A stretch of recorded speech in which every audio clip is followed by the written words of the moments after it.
मेरा नमस्कार। हमारे साथ एक गुरुजी हैं जिनकी अपने प्रश्न है, कुछ उनके प्रश्न है जो जिसके उत्तर दिए जाएंगे। गुरुजी आप प्रश्न बताइए।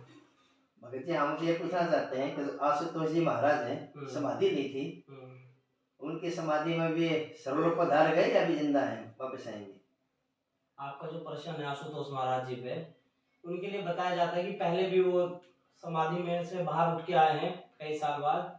लेकिन देखो ये इसमें यह है कि अगर वो वाकई में ही समाधि में है तो उनका जो शरीर देख के ही बताया जा सकता है, क्योंकि उनके अनुयायी जो कर रहे हैं वो जो मीडिया में बातें निकल के आ रही है उनके द्वारा बता के कि उनको फ्रीज में रखा गया है।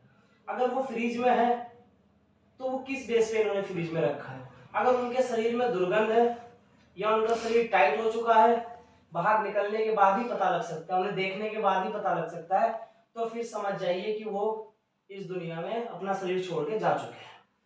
और अगर उनका शरीर टाइट नहीं है और कोई दुर्गंध नहीं आएगी फ्रीज से निकालने के बाद, और सही उनका शरीर बिल्कुल स्वच्छ महसूस होगा और कोई टाइटपन उसमें नहीं होगा, शरीर में कोई दुर्गंध नहीं होगी, तो इसका मतलब वो समाधि में है।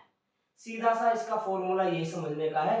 बाकी आप हार्ट बीट पे जाए या किसी चीज में जाए उससे आप नहीं पकड़ पाएंगे, वो धीमी ज्यादा होती रहती है, वो एक अलग व्यवस्था है समाधि में। लेकिन अगर उनके शरीर में दुर्गंध है, उस वजह से या शरीर को सही रखने की वजह से फ्रिज में रखा गया, तो वो शरीर में नहीं है।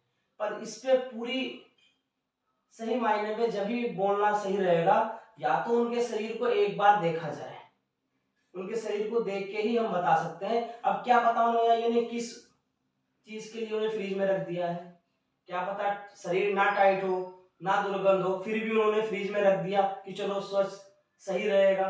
तो अब ये तो देख के पता लग पाएगा। बाकी अलग अलग विचार हैं, अलग अलग समझ है, और समाधि में जाया हुआ आदमी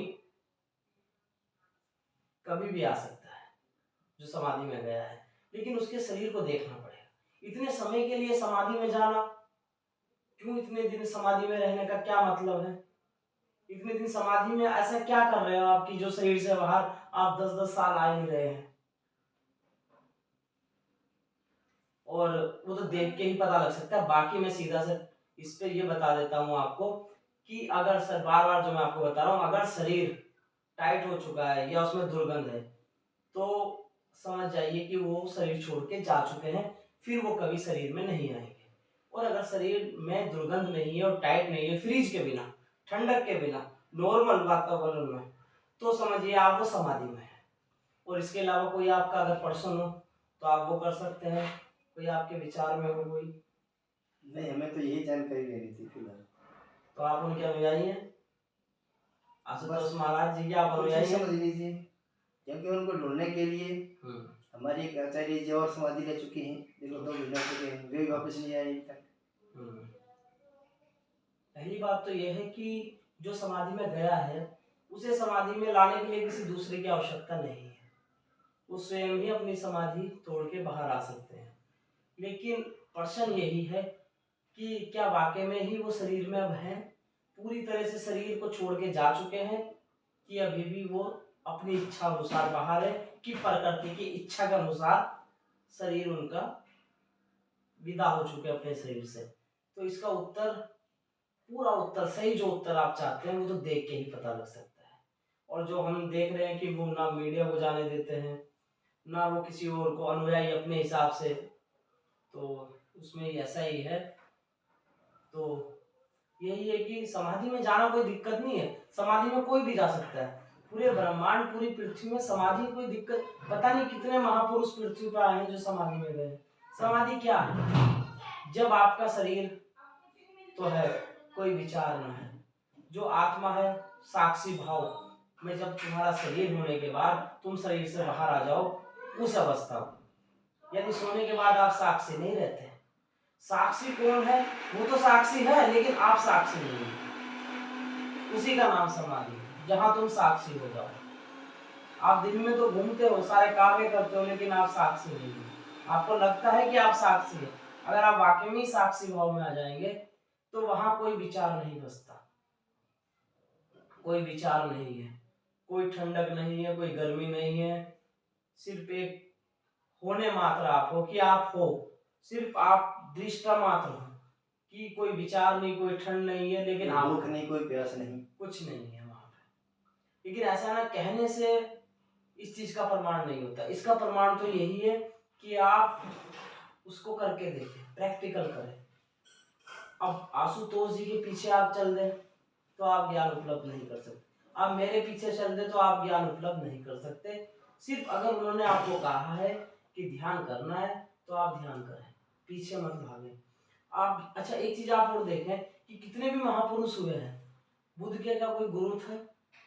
बुद्ध ने कोई कहा कि मेरे कोई गुरु थे? नहीं कहा। ऐसा है, अगर आप गुरुओं के पीछे भागेंगे तो ज्ञान उपलब्ध नहीं कर सकते। आशुतोष महाराज हो या कोई और हो या ओशो चले गए या बुद्ध है, आप जिंदा को पकड़ो, आप मरे हुए को पकड़ो तो आप माया से भ्रमित हो। उन्होंने हमेशा कहा कि छोड़ना है, पकड़ने का नाम उन्होंने दिया ही नहीं है कभी। पूरी पृथ्वी, पूरे ब्रह्मांड में वो कहते ही नहीं किसी को पकड़ना है। इसीलिए तो बुद्ध ने ईश्वर को खारिज कर दिया कि ईश्वर है ही नहीं। लेकिन अगर ईश्वर नहीं है तो आंखें क्यों बंद करनी है? फिर किसको तुम ढूंढ रहे हो आंखें बंद करके? क्यों तुम ध्यान का गीत गा रहे हो कि ध्यान करो, आंखें बंद करो? तो कुछ तो राज उसमें है, कुछ तो राज होगा उसमें। नहीं, कोई शक्ति तो है जो पूरी सृष्टि को चला रही है। तो वो शक्ति आपके पास भी तो है। अच्छा, पूरी सृष्टि को जो चला रहा है वो आपके शरीर को भी तो चला रहा है, तो फिर उसमें और आप में अंतर कहाँ आया? सिर्फ विचारों का और जो आप देख पा रहे हैं अंतर उसी का तो है। मन और विचारों का ही तो अंतर है, बस आप उसे देख नहीं पा रहे। आप कहते रहो कि सृष्टि चल रही है, पर उसमें आप भी तो, सृष्टि में तो आप भी आ रहे हो बीच में, तो आप भी तो चल रहे हो। ये है। बाकी इसके अलावा कोई प्रश्न है तो आप बताएं। इस जानकारी के लिए आपका बहुत बहुत धन्यवाद। जितनी पुण्य आत्मा मुझे सुन रही है सबको मेरा नमस्कार।